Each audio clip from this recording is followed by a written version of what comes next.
এই ভিডিওটাতে আমি আপনাদের ইউরোপের 6টা দেশের নাম বলবো, যে 6টা দেশে আপনি যদি কখনো আসতে পারেন, বৈধভাবে কাজের জন্য যদি আসতে পারেন, তাহলে আপনার জীবনে টাকার যে সমস্যা আছে সেই সমস্যাগুলো একেবারেই সেটেল হয়ে যাবে।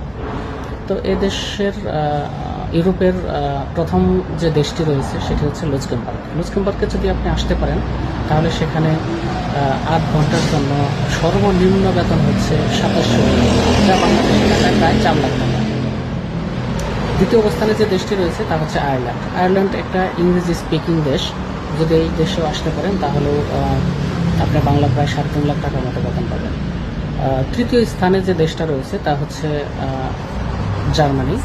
জার্মানিতে যদি আপনি আসতে পারেন, তাহলে জার্মানিতেও আপনি প্রায় বাংলা 3 লাখ টাকার মতো আয় করতে পারবেন। চতুর্থ স্থানে আছে নেদারল্যান্ড। নেদারল্যান্ড খুব ভালো একটা দেশ, সেখানেও মিনিমাম এবং সর্বনিম্ন যে ইনকাম সেটা বাংলায় প্রায় 3 লাখ টাকার মতো। এবং 5 নম্বরে যে দেশটির কথা বলবো সেটি হচ্ছে বেলজিয়াম। বেলজিয়ামেও আপনি যদি আসতে পারেন, তাহলে সেখানেও সর্বনিম্ন বেতন হচ্ছে 2200 ইউরো, যা বাংলা টাকায় কনভার্ট করলে প্রায় 3 লাখ টাকার মতো হয়। এবং সর্বশেষ 6 নম্বরের যে দেশ, সেই দেশটি হচ্ছে আপনাদের সব থেকে পছন্দের সে দেশটির নাম হচ্ছে ফ্রান্স।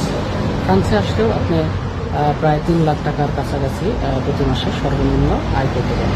তো আপনারা ভেবে চিন্তে চলে আসেন ইউরোপ হচ্ছে সত্যি অনেক ভালো মানের কয়েকটা দেশ আছে, যেখানে আসলে আপনার টাকা পয়সার যে সমস্যা আছে সেই সমস্যা থাকবে না, একেবারেই সেটেল হয়ে যাবে, মিটে যাবে। কিন্তু অবশ্যই আপনারা বৈধভাবে আসবেন এবং বাংলাদেশের মান সম্মান